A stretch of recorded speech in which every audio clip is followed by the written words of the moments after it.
Fabrizio Romano has confirmed Andre Onana is joining Man United. It's just a matter of small details, and unfortunately it's tiring, but we have to wait. But it's not about the ins to United. There are some other players that United are looking at. The David Alaba rumours today, Amrabat, Lavia. We will talk about those stories, but the most important thing for me is out. Signing Højlund, Amrabat, Onana and of course Mount is a good window considering the financial restraints on the budget. But if we just sign those four players and we don't really get anyone out, no one's been out the door, we've still got big wage bill, that could cause dressing room issues. We don't want Bayer, we don't want Tellez. You know, United do need to start getting players out. And a player that is rumoured with a leave is obviously McTominay, and another player that's rumoured with a leave is Maguire. Romano said Fred will leave, it's likely that Alaba will leave, Tellez and Bayer should leave, Williams should leave, but it's getting Maguire and McTominay out, so United have the funds to go and invest further in these deals like Lavia. So we're going to get right into the transfer news, because reportedly Ten Hag has been given a new 170 million budget. A story has come out, Glazer PR spin, actions speak louder than words, about Ten Hag getting 170 million budget, and that Lavia, Amrabat, let's see what happens with that. So, what was said on this story? Just in, Manchester United's owners have told Erik Ten Hag they will hand him all the financial firepower he needs. They were initially reluctant to sanction the £170 million Ten Hag would like. So they're saying in the Mirror that Ten Hag is going to get 170 million net spend. You can get Onana, Mount and Højlund in 170 million net spend. The money you make through sales, you'll easily be able to afford Amrabat and potentially someone like João Felix on loan. And if Maguire leaves, potentially you can replace him with a centre-back. So that would be fantastic. But as I tweeted, actions speak louder than words. I want to see this £170 million spent, because so far we've signed one player, we've sold no one, and it's July 16th, Glazers. You are delaying the takeover, and they know we're frustrated they're delaying the takeover, and they know that things can't get too negative. It's starting to go negative, we're losing patience with this Onana deal.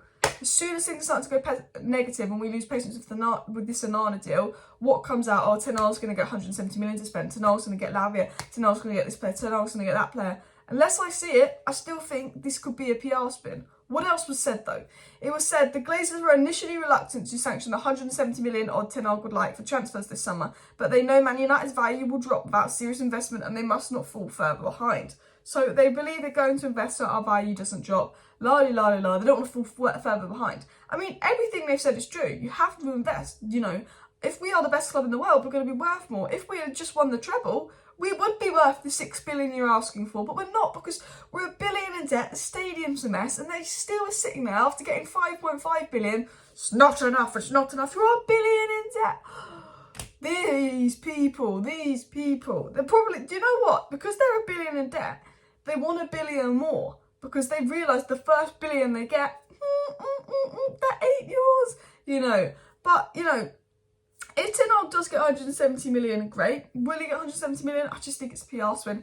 However, I do think, and Laurie Whitwell said this, United are actually actively working on a deal for Rasmus Højlund while they're working on the Onana deal. There's a few details on Onana, it should be done very soon, and they are working on the Højlund deal on the side. So he did say Højlund could move quickly. We'll have to wait and see. But what is United's plan? Because United also need another midfielder. Of course, after Onana, we have to sign a striker. Striker has been #1 priority since a year, and we need a striker, and we cannot go into start season without a striker. And I said, look, if there's a chance of Harry Kane, boom. But I am happy with Højlund. But if there's a chance of Harry Kane, boom, boom, boom, boom, boom. We need to go for that. But what was said on the midfielder case? It was said Manchester United retain an interest in adding another midfielder to their squad, likely depending on Scott McTominay's future. They like Romeo Lavia, but Amrabat is considered more likely. So, basically they're saying, depending on McTominay or Fred's future, that is the whole situation of adding another midfielder. If we sell Fred for 20 million, we have to bring in another midfielder. If we sell McTominay, we have to bring in another midfielder. You know, do not say we're going to sell Fred, but we're going to wait and see if we sell McTominay as well. No, depth. Fred's set to leave, Amrabat can replace Fred. McTominay leaves, Lavia can replace McTominay. Fantastic stuff. Unfortunately, I don't know if that's what United will do, but basically, us signing midfielder is dependent on us selling midfielder. Lavia would be fantastic, but he seems Liverpool bound. Potentially, Arsenal might go for him now that they've finished the Declan Rice deal. Amrabat has also been linked to Liverpool, which is particularly worrying, but I think Liverpool's focus has been on Lavia. They're way more advanced in that deal, and I do worry that Amrabat, by the time we get round to that in August, could be swooped up. He is a good player off the back of a good World Cup, available for £25 million, fantastic for depth. I do worry Amrabat could be swooped up, and there's not many top sixes out there, so I think United, as soon as Onana's done, they need to get that Højlund deal done, but they also need to sell players so we can bring in that midfielder, because we do need to bring in another midfielder on top of Mason Mount, because while I like Mason Mount, I think Mason Mount's a good player, Mount, Casemiro, Bruno is not going to survive away at the Etihad. Defensively, we need someone else to give cover. We need maybe Casemiro, Amrabat, Bruno in those kind of games, or Casemiro, Amrabat, Mount. Do you know what I mean? We also need cover for Casemiro. If he gets injured, if he gets a suspension, we are screwed, like screwed. Now, what was actually said on McTominay leaving? Because McTominay is a bit like Maguire. He's not on the must leave this summer list, but he's on the if we can get a reasonable bid and a reasonable offer, of course we're going to sell them because they're not in the long-term plan. It was said by Luck, guys, Manchester United have not proactively planned to sell Scott McTominay, but should they receive an acceptable offer, it would pave way to complete the midfield overhaul, another recruit, another specialist defensive alternative to Casemiro. I don't know why we're even keeping McTominay as a Casemiro alternative. If we're going to keep McTominay, you play him next to Casemiro, 100%. He's better when he's higher up the pitch, when he's got the ball higher up the pitch, when he's in a more advanced role. You keep McTominay to play him next to Casemiro. He's not cover at 6. He's tall, he's physical, that's cool. For me, sell Fred, yeah, because Fred's will leave, he's older than McTominay, yeah. And if if we can get a good offer from McTominay, sell McTominay as well. If we can get 30 million plus from McTominay, sell him as well. He's had enough chances at United, he's not been good enough. But my thing is, sign Lavia, sign Amrabat, please. Okay? Sell one of Fred and McTominay, bring in Lavia or Amrabat, please. Please. Because I'm worried Liverpool and Arsenal are going to do that before us. And, every Premier League team is looking for a midfield overhaul. And when you're slow Chester United, when you're a bit slower on things, what happens? We get left behind. We don't want to do that.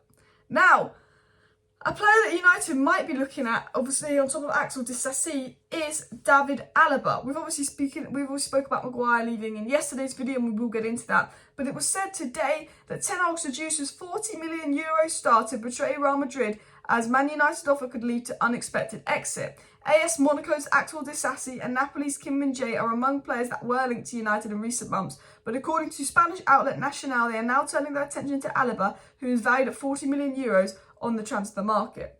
Right, I like David Alaba. I like it when we sign Real Madrid players, but he's 31 years of age. He didn't have the best season at Real Madrid last season. Personally, I would avoid. I think Maguire needs to be sold. And I think if we can get that £40 million back from Maguire from West Ham or someone interested in Maguire, no doubt we should accept that bid because we need to make money in sales. My big fear, though, is a lot of you guys are like, get Maguire out, get Maguire out, get Maguire out, get Maguire out. I get that a lot of you don't like Maguire, but my fear is how we replace Maguire, because we should have sold Maguire first week of the transfer window and signed Kim Min-jae and got his release clause sorted, so we're technically only spending about 10 million on Kim Min-jae by the time we sell Maguire and buy Kim Min-jae. We should have done that because Kim Min-jae is an improvement on Maguire. I've not watched enough of Axel Disasi. Some people are telling me he's really good, some people are telling me he's crap. I've watched about 3 games of him. I haven't made my mind up on him yet. He didn't move me like Kim Min-jae's moved me, like Tobido's moved me, like Julian Timber would have moved me. He doesn't move me like that. For me, no doubt if we get 40 million asking price that we're asking for Maguire, you sell him 100%, because that's 40 million for Maguire. You're not going to get that again. But replacing him with Axel Disasi, is that an improvement? I'm not moved on the player. I'm not an expert on the French league, but I know a lot of people are desperate to get Maguire out. But Maguire's going to be harder to replace than you think, because the good options, Kim Min-jae, swooped up. And at the end of the day, I said this, obviously if we get good offer for Maguire, we must sell. I think Maguire will look better with Onana.